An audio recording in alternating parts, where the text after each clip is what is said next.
bir igiddir, alıbdı Babəkdən qüdrətini. Koroğlu tək göstərib yurda dəyanətini.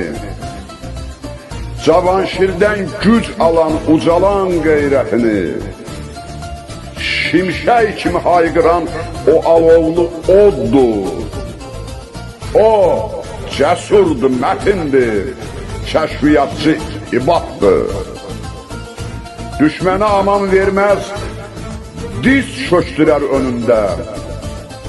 Silahına sarıldı vətənin dar günündə. Vətənsiz vətən oldu öz doğma vətənində. Qələbiyə müjdədir, o arzudur, muraddır. O cəsurdur, mətindir, kəşfiyyatçı ibaddır. Uşaqlıqdan çox sevdi o müqəddəs torpağı. Mətin şücaəti ilə qorudu Qarabağı. Sinəsində parlayır Azərbaycan bayrağı. Nəsillərə nümunə o şərəfli bir addır. O cəsurdur, mətindir, kəşfiyyatçı ibaddır. İgidlikdən yorulub damarda axan qanı. Qorudu damla damla bu yurdu, bu obanı. Ucalığa ucaltdı doğma Azərbaycanı. Başı üstə yellənən o üçrəyli bayraqdır. O cəsurdur, mətindir, kəşfiyyatçı ibaddır. Ölümə bac vermədi o ölüm ayağında. Əzimkarlıq göstərdi ölümün caynağında. Azərbaycan dayandı igidin dayağında.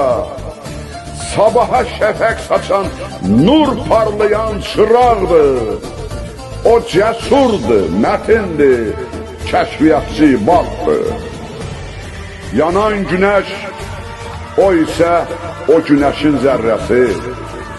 Haqqa qovuşacaqdı bu igidin haqq səsi. Yenə qalib gələcək Azərbaycan ölkəsi. Vətən üçün əziz olan o bir parça torpaqdır. O cəsurdur, mətindir, kəşfiyyatçı ibaddır. Türk dünyası çox sevir qəhrəman ibadını. Həmişə uca tutur şərəfini, adını. Əfsanəyə çevirib igid mərd övladını. Şəhidlik zirvəsinə o içilən bir anddır. O cəsurdur, mətindir, kəşfiyyatçı ibaddır. Qarabağa gedən yol başlayacaq onunla.